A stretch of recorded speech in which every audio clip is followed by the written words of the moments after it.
రాష్ట్రంలో పోలవరం ప్రాజెక్టు నుంచి అన్ని ప్రాజెక్టులు, జలాశయాలు జగన్ పాలనలో విధ్వంసానికి గురయ్యాయని నీటిపారుదల శాఖ మంత్రి నిమ్మల రామానాయుడు విమర్శించారు. ఇంజనీరింగ్ డే సందర్భంగా పశ్చిమ గోదావరి జిల్లా పాలకొల్లు ఇరిగేషన్ కార్యాలయం వద్ద జరిగిన కార్యక్రమంలో భారతరత్న స్వర్గీయ మోక్షగుండం విశ్వేశ్వరయ్య కాటన్ విగ్రహాలకు ఆయన పూలమాలలు వేసి నివాళులర్పించారు. అనంతరం మంత్రి రామానాయుడు మాట్లాడుతూ కేఎల్ రావు, విశ్వేశ్వరయ్య, కాటన్, శివరామకృష్ణయ్య వంటి ప్రముఖ ఇంజనీర్ల ఆత్మ క్షోభించేలా గత 5 ఏళ్ల పాలనలో జగన్ ఇరిగేషన్ శాఖ గురైందని ఆవేదన చెందారు. విజయవాడ, ఏలేరు వరదలకు కారణమైన జగన్ ప్రజల్లో పర్యటించే నైతిక హక్కు లేదని విమర్శించారు. జగనే ముఖ్యమంత్రిగా ఉంటే ముంపు బాధితులకు పునరావాసం, సహాయ కార్యక్రమాలు కూడా జరిగేవి కాదని మంత్రి రామానాయుడు విమర్శించారు. 5 సంవత్సరాల్లో ఎక్కడ కూడా డిపార్ట్మెంట్ ద్వారా మళ్ళీ ఒక్క వేడుక గాని, వారి యొక్క ముందు చూపు గాని, వారి యొక్క ఏదైతే మార్గదర్శకత్వం గాని యువ ఇంజనీర్లకు చెప్పేటువంటి ప్రయత్నం మరి గత ప్రభుత్వం చేయలేదని అంటే నిజంగా ఆ ప్రభుత్వంకు ఉన్నటువంటి ప్రయారిటీ ఏంటనేది, మన ప్రభుత్వానికి ఉన్నటువంటి ప్రయారిటీ ఏంటనేది దాన్ని బట్టి అర్థమవుతుందనే విషయాన్ని కూడా ఈ సందర్భంగా తెలియజేసుకుంటూ ఉన్నా. ఈరోజు ఏదైతే తెలుగుదేశం, జనసేన, బీజేపీ ఏదైతే ఎన్డీఏ ప్రభుత్వం, ఇది రైతు ప్రభుత్వం, రైతు పక్షపాత ప్రభుత్వం, వ్యవసాయాన్ని కాపాడుకోవాలి, రైతును రక్షించుకోవాలనేటువంటి ఆలోచనతో పనిచేసేటువంటి ప్రభుత్వం. వ్యవసాయాన్ని కాపాడుకోవాలి, రైతును రక్షించాలి అని అంటే ఖచ్చితంగా వారికి అవసరమైనటువంటి ఆక్సిజన్, నీరు, అందుకే ఆ సాగునీరు అందించడానికి, అదేవిధంగా దాటిని తీర్చడానికి ఏదైతే ఇరిగేషన్ శాఖ కూడా ఈ ప్రభుత్వం అత్యంత ప్రాధాన్యత ఇస్తుందనే విషయాన్ని కూడా ఈ సందర్భంగా తెలియజేసుకుంటూ, మరి ఏదైతే ఇప్పుడే మనం చెప్పుకున్నాం, ఏదైతే ఈ యొక్క మోక్షగన్న విశ్వేశ్వరయ్య గారు కానీ, కేఎల్ రావు గారు కానీ, మరి ఏదైతే కాటన్ మహాసేడు కానీ, మరి ఏదైతే శివరామకృష్ణయ్య గారు కానీ, వీళ్ళందరూ ఎక్కడున్నా కూడా గత 5 సంవత్సరాల జగన్మోహన్ రెడ్డి పాలన చూసి వీళ్ళ ఆత్మలు కూడా క్షోభించేటువంటి విధంగా గత జగన్మోహన్ రెడ్డి పాలన ఆంధ్రప్రదేశ్ రాష్ట్రంలో ఉన్నటువంటి పరిస్థితి ఇది. నేనేదో ఒక ఇరిగేషన్ శాఖ మంత్రిగా ఉండి చెప్పట్ల, ఆంధ్రప్రదేశ్ రాష్ట్రానికి సేవలు అందించినటువంటి ఏ ముఖ్యమంత్రి కూడా మరి ఈ రకమైనటువంటి జగన్మోహన్ రెడ్డి లాంటి విధ్వంసానికి ఇరిగేషన్ శాఖలో పాల్పడినటువంటి పరిస్థితి లేదు. ఆఖరికి జగన్మోహన్ రెడ్డి తండ్రి సైతం ఎంతో కొంత ఇరిగేషన్ శాఖకి పనిచేయడానికి ప్రయత్నం చేశాడు. కానీ ఈ ఏదైతే మొన్ననే మీరు చూశారు, ఇప్పుడు బుడమేరు, నిజంగా బుడమేరుకి వరదలకి కారకుడు జగన్మోహన్ రెడ్డి. అంటే నేనేదో ఈరోజు ఆయన ప్రతిపక్షంలో ఉన్నాడు కాబట్టి ఆయన మీదకి నెట్టాలనేటువంటి మాట నేను చెప్పట్లా. ఏదైతే గత 5 సంవత్సరాల్లో బుడమేరుకి ఆయన పాలనలో చేసినటువంటి దుర్మార్గం గురించి నేను మాట్లాడుతూ ఉన్నా.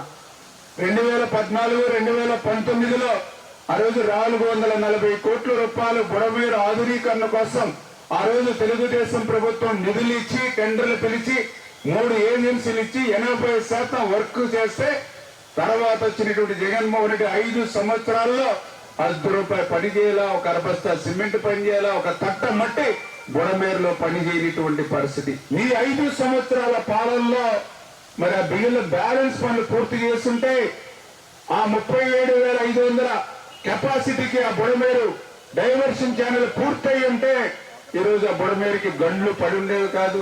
బుడమేరుకి ఆ 3 గంటలు పడకపోతే సింగనగర్కి కానీ, విజయవాడకి కానీ ఒక్క అడుగు నీరు కూడా వచ్చి ఉండేది కాదు. మీ 5 సంవత్సరాల పాలనలో ఏలేరు రిజర్వాయర్ పనులన్నీ కూడా అటకెక్కాయి. గత తెలుగుదేశం ప్రభుత్వంలో జరిగిన పనులు కూడా మీరు కొనసాగించలేదని అంటే ఆయన చెప్పినటువంటి సమాధానం చాలా విచిత్రంగా ఉంది.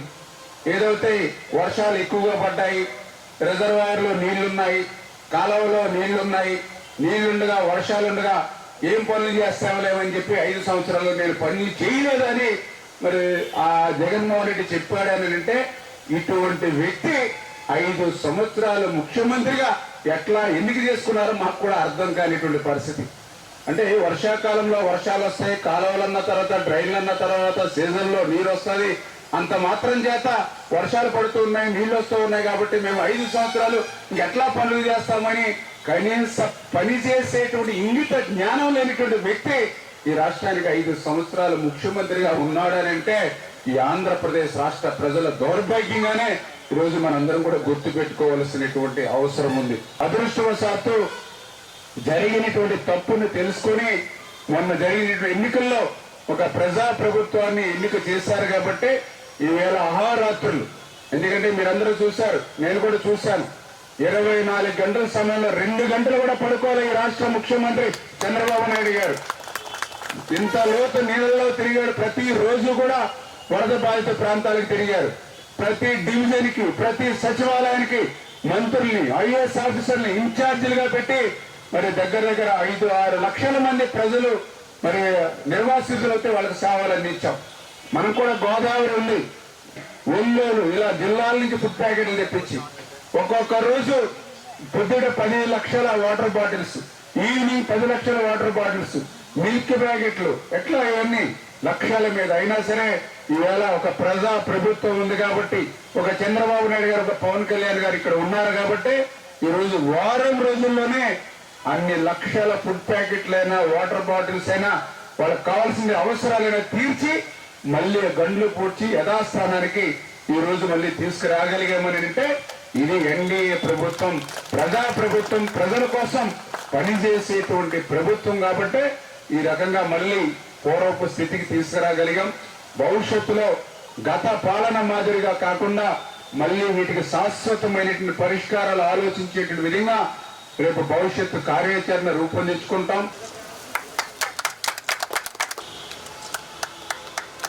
రామానాయుడు గారి నాయకత్వం, రామానాయుడు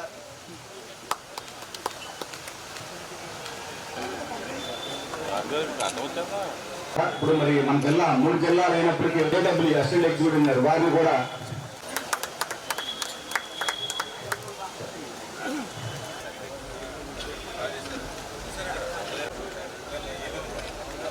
ఓకే సార్ ఏముంది వెళ్ళిపోతానంటే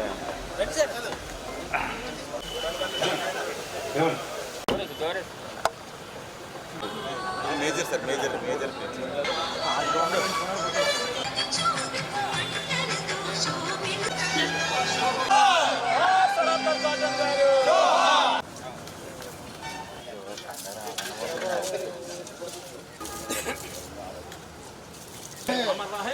విశ్వేశ్వరయ్య గారు మనం ఈ రోజున